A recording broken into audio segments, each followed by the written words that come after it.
Құрметті көрермендер, каналға қош келдіңіздер. Бүгінгі түсірілімдерде сіздерге жылына қолданатын нәрсе, бірақ та көбісі білсе, көбісі білмейді, және де жылда осылай түсіремін. Қиярға үнемі қолданатын, яғни ең басында үш жапырақ кезде қолданатын нәрсемнің бірі әрине ашытқы. Ашытқы бұл яғни білесіздер, кез келген нәрсеге қолданады, яғни ол булочке болсын, ол пирожке болсын, және не айтағы.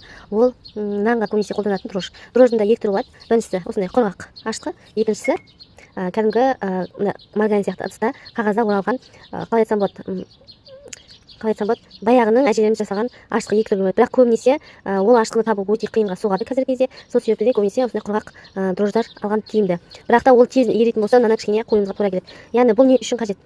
Біріншіден қиярымыз жердегі емір шыққан кезде жердегі барлық керек нәрсесі өзіне алғаннан кейін ол тоқтап қалады өсу. Себебі ода барлық витамин уже бітіп қалады. Ал ашытқы бізге оны жаңағыдай оятуға деген сияқты, ұйықтап қалған қиярымызды оятуға, немесе тіпті сіздердің бір ғана кішкентай мынандай жапырақ кішкентай өсіп тұрса, соған да қолдануға болады. Яғни 10 күнде 2-7 рет қолдансаңыздар болады. Жаңа өнім беріп кеткеннен кейін енді барынша керекше жайрақ суармасаңыздар, одан кейін қажет жоқ. Яғни жапырағы көбірек өсіп кетеді, өнімдеріміз аз болады. Қазіргі кезде бізге ең бірінші жапырағы мол болу керек. Сол үшін бізге яғни бұл ашытқы керек. Енді қараңыздар, ашытқыны өздеріңіз мысалы қанша жерде қанша көлемде ектіңіздер, соған байланысты осындай болып келеді. Және де 1-2 қасық 10 литр суға 1 литр осы ашытқыны құйсаңыздар болады. Қараңыздар, мен кішкентай банка істеп жатырмын. Маған осыда жарап қалу керек. Осылай алып, үстіне су құясыздар, асқа ештеңе салмайсыздар. Су құйып, қараңғы жерге 1-2 күнге қойып қойсаңыз болады. Яғни 1-2 күн болмаса 3-4 күн болуы мүмкін. Себебі яғни ашыған суды білесіздер, яғни дрождың барлығы еріп кету керек. Көпіршіктеніп ерігеннен кейін барып, сіздер жылы жерге және де қараңғы жерге қойсаңыздар болады, салқын жерге емес. Содан кейін барып әрі қарай берсе көрсетіп аламын дайын болғаннан кейін. Дрожжымыз дайын болды. Кәдімгідей жылы жерге міне еспейтін жауып қойдым. Кәдімгідей иісі бар, яғни бұл дегеніміз ашыған деген сөзіне араластырдым. Енді осыны жаңағыдай 10 литр суға езіп барлық қиярыма құйып шығатын боламын. Бірақ қиярларым қандай көлемде сіздерге көрсетемін. Міне қиярларым биыл мен айттым ғой, тамшылатып сулар арқылы шлангқа қойған болатынмын. Қазір көрсетемін. Арасында арамшөптерді жылған болатынмын. Жаңа шамал қалдырдым. Өте ұсақ болып қаптап кетті.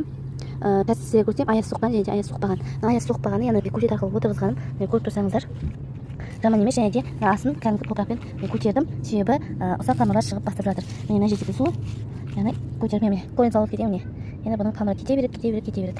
Осылай қолыма тисе жұлып тастап жатырмын. Қолымдарыңыздар. Міне қараңыздар, және де қиярым шығып тұр. Әзірге жаман емес, бірақ та одан да қалың қылып жапырағын істеп өсіремін.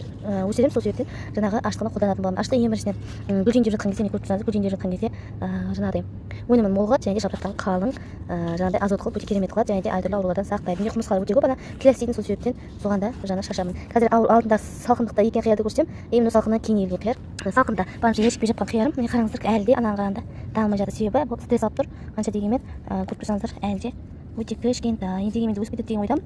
Міне жапырақтар да аурулы, сол себептен міне қанша дегенмен салқындықтың белгісі кәдімгідей көрініп тұр. Және де өте кішкентай түрлері де бар. Енді бұларға бақай шашудың қажеті жоқ, общий шашып шығамын ғой. Мынандай бар, яғни әртүрлі уақытта егілген жапырақ білемін, не болып кеткен осындай қиярлар бар. Орташа көлемді мынандай бар. Енді осыларды да шашып шығамын. Айтпақшы, айта кететін жайт, дрожжды түбіне де қиюға болады, жаңа ашытқыны, немесе бетін жапырағынан шашып, мынандай дозатор болса, осылай шашып шығуға да болады. Міндетті түрде және де асты суарылған болу керек, құрғақ жерге қиюдың қажеті жоқ.